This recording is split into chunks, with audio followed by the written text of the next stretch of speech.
Sziasztok, Bala vagyok. Nagy ritkán én is beszoktam jelentkezni, ez most egy ilyen rögtönzött, gyors esti bejelentkezés. Nagyjából összefoglalom, hogy idén hol tartanak a projektjeim, amihez most elnézést kérek, de a telefonomat használom, hogy biztosan tisztában legyek a dátumokkal és a sorrendekkel. Valamikor január közepén vettem egy E34-et, egy 520i-t, amiben be volt swappolva egy M54B30.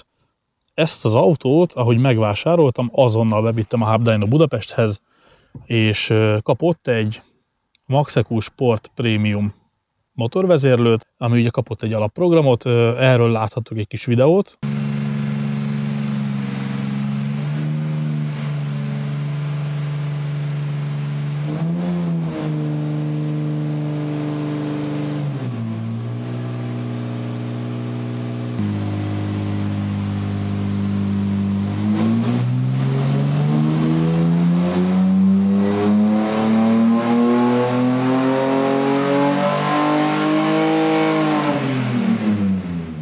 Van egy előtte-utána mérés a gyári vezérlővel, illetve a Maxeco Sport Premiummal. Ugye gyári vezérlővel keréken 196 lóerő volt, a Maxeco Sport vezérlővel pedig ez a 208 VHP. Ugye ez a 30-nek a gyári adata nagyjából, viszont a motoron akkor, amikor ezt a mérést csináltuk, sőt igazából végig, amíg megvolt, egy 2-2-es pillangó volt, nem a 30-i, úgyhogy ez valamiben biztos, hogy befolyásolta a teljesítményt. Minden esetre így is kijött a gyári teljesítmény belőle. Viszont próbálgattam az autót, és nem nagyon voltam vele megelégedve.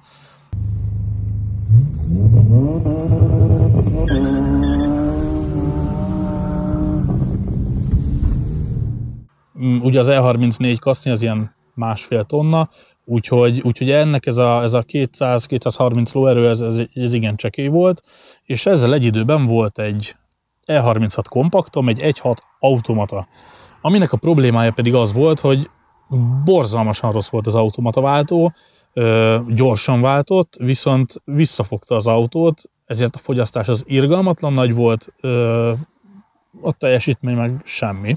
Úgyhogy gondoltam egyet, akkor swappoljuk be a 30-it manuálváltóval a kompaktba. Ez megtörtént, hogy is volt? A 34-et január 19-én padoltuk, majd január 29-én már kiszedtük a motort az autóból, január 31-én már benn volt az E36-ban, ebben a kompaktban a motor. A motoron volt egy hengerenkénti leömlő, volt egy Stefan Zorst 5 tollú szinter, erősített szerkezettel, és ha jól tudom, egy tömegű lentkerékkel. Most azt nem tudom, hogy utólag volt egy tömegű, ugye kettős tömegű lett lehegesztve, vagy ez egy tömegű volt. Azt hiszem gyári egy tömegű lentkerék volt. Ugyan szívó volt az autó, de lett ráírva egy ALS. Mehet.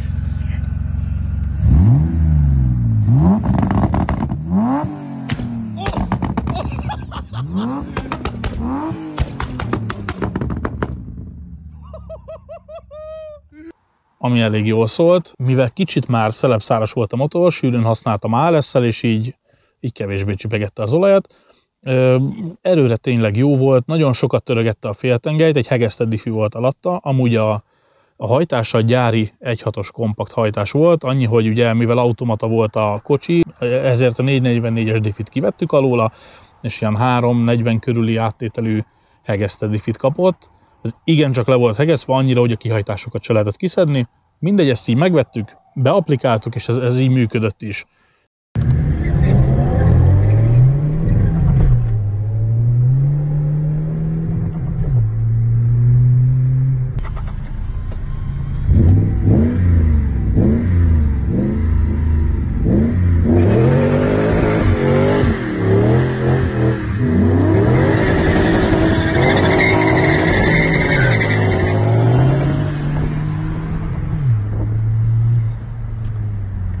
Menet közben egy nagyon fontos problémát kellett orvosolni, ez sűrűn előfordul azért ezeknél a motoroknál, főleg, hogyha hozzányúlnak, esetleg nem hozzáértők, vagy csak egyszerűen a korából adódóan a szelepfedélnél folyt az olaj, borzalmasan folyt az olaj, rá a leömlőre, ami meg füstölt is, így fogyott is az olaj, füstölt az autó, nem volt így jó, nem akartam, hogy kigyulladjon, meg hát amúgy is minek töltögessek rá sűrűn olajat, hogyha ezt olcsón orvosoljuk, úgyhogy elmentem barátomhoz Trityihez, úgyhogy nézzétek meg ezzel kapcsolatban a videót, ő cserélte ki a szelepfedél tömítést, az olajat, az olajszűrőt, azt hiszem nagyjából ennyit.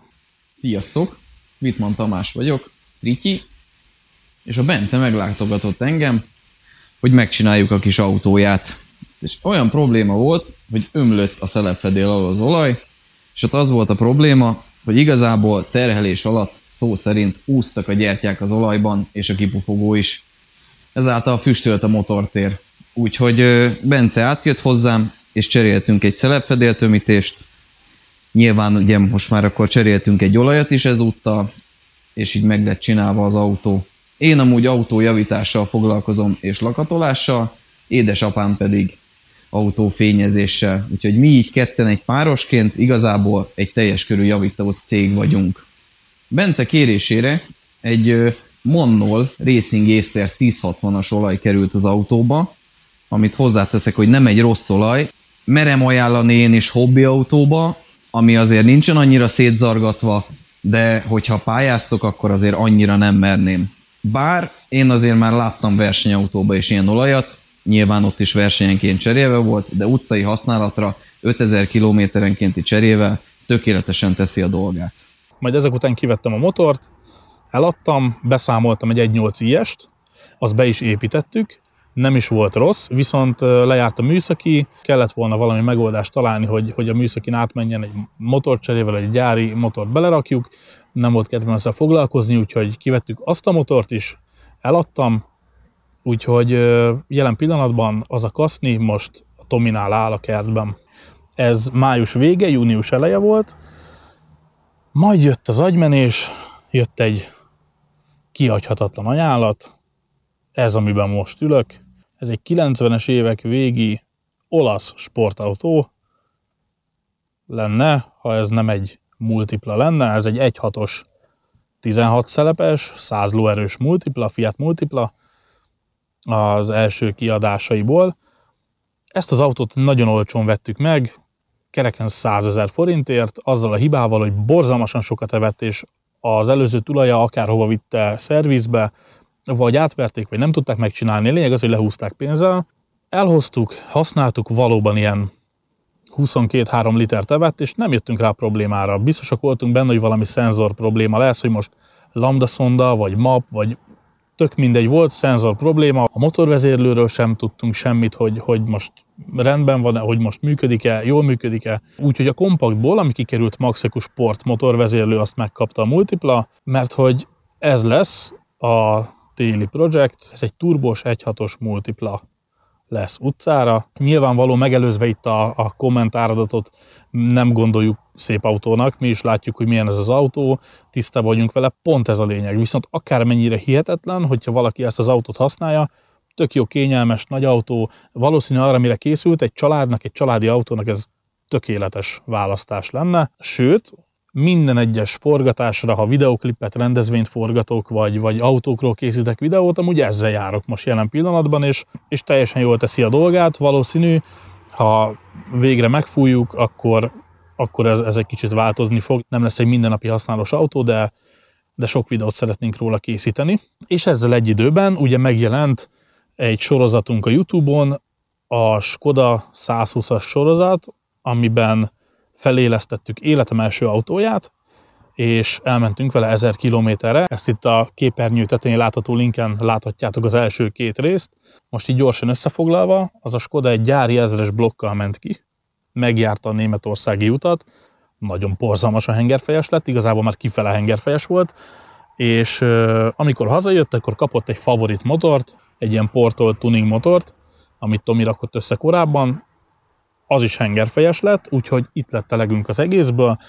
4 éve tervezzük a Tomival, hogy egy olyan motort rakjunk bele, amivel stabilan működik, úgyhogy erre majd külön lesz egy bemutató, de csak így röviden elmondanám, hogy ez pedig egy tulajdonképp a kompaktnak a gyári motorját, az 1.6-os BMW motort kapta meg, a gyári Skoda 120-as 4 sebességes kéziváltóra egy közbetéttel lett ez ráépítve. Én most jelen pillanatban azt a kocsit nem használom, Tominál van, viszont Tomi minden nap használja. Majd valamikor a közeljövőben elhozom, és csinálok egy videót róla.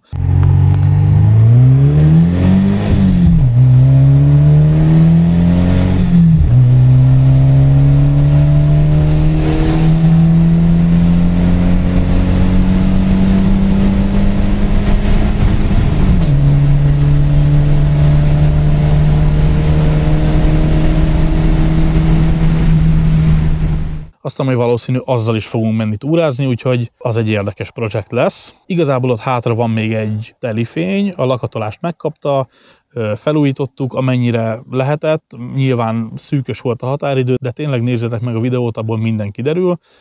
Minden esetre most egy telifényt fog kapni, és lehet, hogy egy Maxeku motorvezérlőt is fog kapni, csak azért, mert most jelen pillanatban úgy tudjuk megoldani az EVS kérdést, hogy egy írt vezérlő van benne, pop sandbanks-es, durogós, nem biztos, hogy ez így jó, valami probléma van vele, viszont bőven sokkal erősebb, mint bármelyik Skodán valaha. Úgyhogy nagyjából itt tartunk, ez a következő projekt, a Multipla Turbo, az egész egy vicc lesz, nem tudom, hogy ez mennyire fog sikerülni, mennyire lesz használható autó, vagy mennyire lesz borzalmasan rossz, ezt meglátjuk. A leömlött Keksi fogja megcsinálni, majd utána visszakerül hozzánk. Ugye minden elő van készítve, tehát a motorvezérlő benne van, igazából rajtprogram már van rajta, nyilván teljesen indokolatlanul, és nyilván teljesen indokolatlan az is, hogy egy sportmotorvezérlőt kapott, ez minivel is ugyanúgy működne.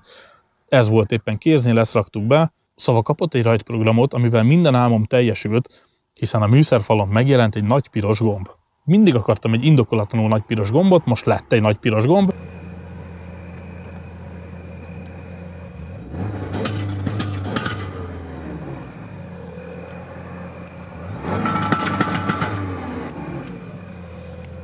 Amúgy eddig hónapok óta hibátlanul üzemel így az autó, most jött elő egy hiba, folyamatosan azt jelzi, hogy forra víz, hogy 130 fok körül kiakadva jelez egy kis problémát, ami néha visszaugrik a valós értékre. Egy kábel problémánk van a motortéri kötegen, amihez amúgy nem nyúltunk hozzá. Ezt kijavítjuk, de ezen kívül amúgy tényleg elő van készítve minden ahhoz, hogy turbós legyen. Megkapja a turbót, a coolerezést, az injektorokat, egy nagyobb AC-t, és megnézzük, hogy mit tud. A motortér nem fog változni ránézésre nagyon sokat.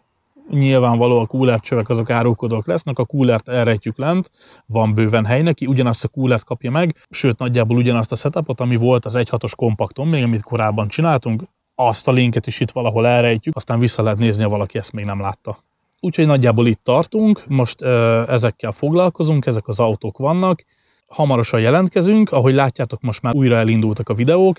Nagyon fontos nekünk, hogyha még nem tettétek, akkor iratkozzatok fel a csatornára, és még fontosabb, nyomjátok is meg azt a csengőt, hogy időben tudjatok értesülni a friss tartalmakról, mert sokkal nehezebb dolgunk van úgy elérni az embereket, hogy egy fél éves kiadásunk volt. Köszönjük szépen, hogy megnéztétek ezt a gyors bejelentkezést, hamarosan érkezünk, és zargatjuk a multiplát.